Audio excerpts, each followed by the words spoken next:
क्या बीजेपी में सियासत में अखिलेश यादव का पीडीए वाला फॉर्मूला टूटकर बिखर जाएगा? क्या पीडीए से बीजेपी हिली हुई थी?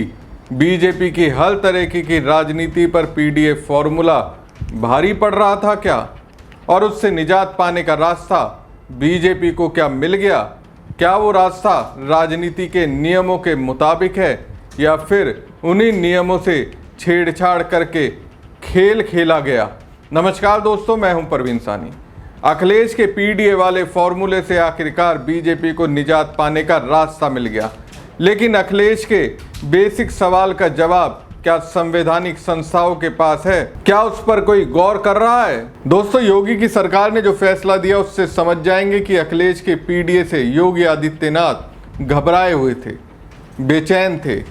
हालांकि वो इससे इनकार करते रहे हैं, लेकिन जिस तरह से आनन फानन में सीएम योगी ने फैसला लिया उससे तो यही लगता है कि अखिलेश के पीडीए से वो डरे हुए थे।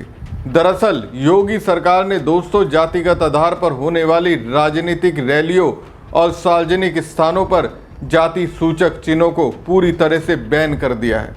सुप्रीम कोर्ट और हाई कोर्ट से सरकार को ना जाने कितने आदेश दिए गए होंगे, लेकिन जिस तरह से इस बार इलाहाबाद हाई कोर्ट के आदेश के बाद योगी सरकार ने फैसला लिया वो चौंकाता है। इस फैसले को देने का मकसद हाई कोर्ट की ओर से ये बताया गया कि इसका उद्देश्य समाज में जातिगत भेदभाव को खत्म करना और राष्ट्रीय एकता को बढ़ावा देना है।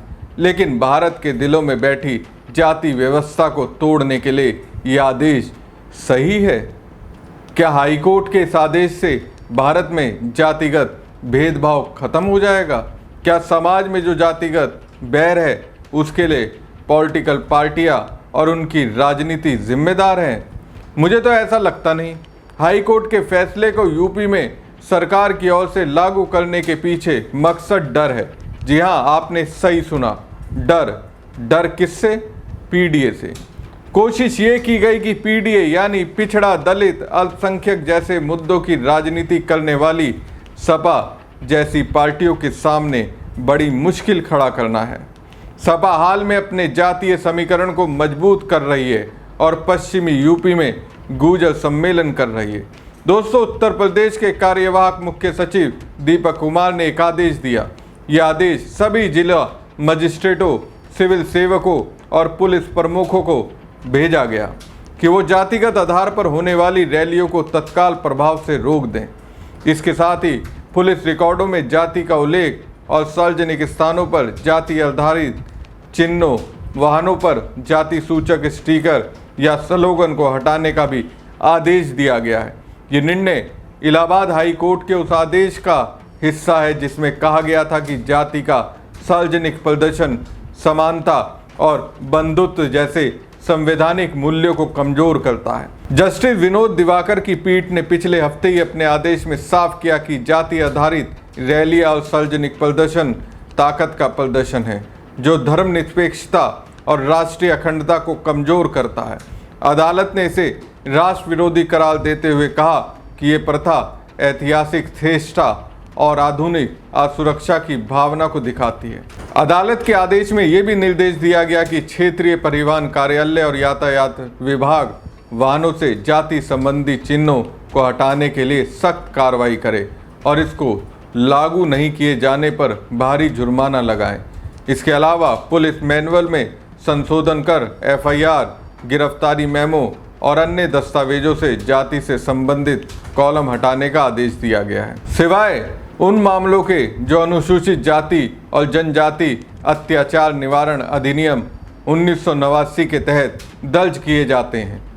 कोर्ट के फैसले के बाद सरकार के आदेश उत्तर प्रदेश की राजनीति पर गहरा प्रभाव डालेगा, खासकर 2027 में होने वाले विधानसभा चुनाव के संदर्भ में। राजनीतिक दल अक्सर जातिगत आधार पर मतदाताओं को लामबंद करने के लिए रैलियां और सभाएं आयोजित करते हैं। सरकार के इस प्रतिबंध से बीजेपी, समाजवादी पार्टी और बहुजन समाज पार्टी जैसे विपक्षी दलों की रणनीतियों में बड़ा बदलाव देखने को मिल सकता है। लेकिन सवाल अब भी यही है कि क्या सपा बसपा की जाति आधारित रैलियों की तरह ही बीजेपी की जाति आधारित रैलियों पर यह प्रतिबंध लागू होगा यूपी में राजनीतिक दल अगले विधानसभा चुनाव की तैयारियों में जुटे हैं। इससे पहले राज्य में पंचायत चुनाव हैं। राजनीतिक दल सामाजिक समीकरण दुरुस्त करने में लगे हैं।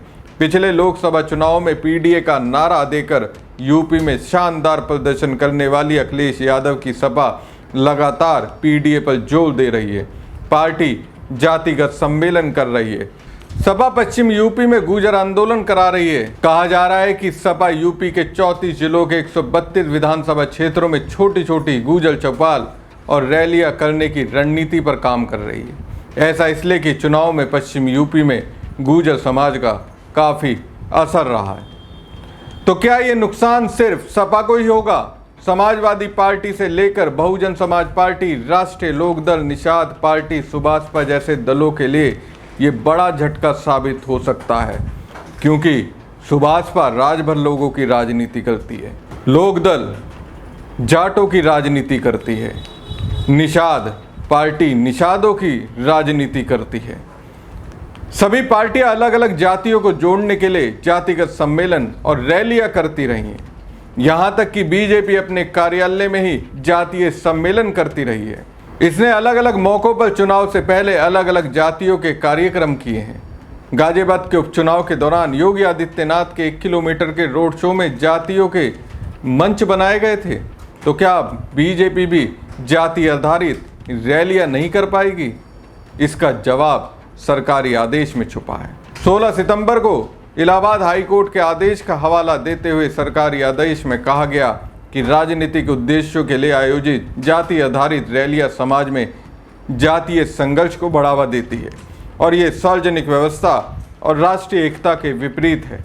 तो सवाल यही है कि ये कैसे तय होगा कि कौन सी जाति आधारित रैली राजनीतिक उद्देश्यों के लिए आयोजित की गई और कौन सी रैली समाज में जातीय संघर्ष को बढ़ावा देती है? क्या सत्ताधारी पार्टी पर यह आरोप नहीं लगेगा कि वो अपना फायदा नुकसान देखकर तय कर रही है कि कौन सी रैली राजनीतिक उद्देश्यों के लिए है या जातीय संघर्ष को बढ़ावा दे रही है? दोस्तों, योगी सरकार के इस फैसले पर सवाल उठाते हुए सपा अध्यक्ष अखिलेश यादव ने एक्स पर एक पोस्ट करते हुए लिखा, 5000 सालों से मन में बसे जातिगत भेदभाव को दूर करने के लिए क्या किया जाएगा और वस्त्र, वेशभूषा और प्रतीक चिन्हों के माध्यम से जाति प्रदर्शन से उपजे जातिगत भेदभाव को मिटाने के लिए क्या किया जाएगा और किसी के मिलने पर नाम से पहले जाति पूछने की जातिगत भेदभाव की मानसिकता को खत्म करने के लिए क्या किया जाएगा और किसी का घर धुलवाने की जातिगत भेदभाव की सोच का अंत करने के लिए क्या उपाय किया जाएगा और किसी पर झूठे और अपमानजनक आरोप लगाकर बदनाम करने के जातिगत भेदभाव से भरी साजिश को समाप्त करने के लिए क्या किया जाएगा। अखिलेश ने तो ये चंद सवाल किए, इससे आगे भी कई सवाल हैं। राजनीति से जाति को हटाने के लिए जरूरी है पहले समाज से जाति व्यवस्था हटाएं, लेकिन ऐसा करेगी क्या सरकार? नहीं करेगी, क्योंकि जो पार्टी अपने उम्मीदवार तय करते हो उसकी जाति देखती हो। कोई भी ऐसी पार्टी नहीं है जो जातीय समीकरण ना देखती हो टिकट देने से पहले। कोई है ऐसी पार्टी? मुझे तो नहीं लगता कोई ऐसी पार्टी है। बहरहाल उत्तर प्रदेश सरकार का ये ताज़ा निर्णय न केवल कानूनी बल्कि सामाजिक और सांस्कृतिक नज़रिए से भी अहम है।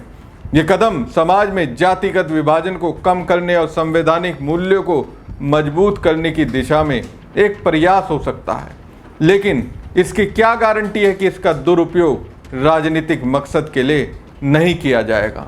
कमेंट बॉक्स में कमेंट कर जरूर बताएं, क्या कोई ऐसी पार्टी है जो बिना जाति देखकर आप किसी को टिकट देती हो? हर पार्टी वो ही गणित कर रही है और उनका क्या होगा जो एक जाति की पार्टियां बनाकर राजनीति कर रहे हैं? जरूर बताइएगा कमेंट बॉक्स में कमेंट कर और हमारी खबर आपको कैसी लगी कमेंट बॉक्स में जरूर बताएं और साथ ही पेज को ज़्यादा से ज़्यादा लाइक और शेयर कीजिएगा। धन्यवाद।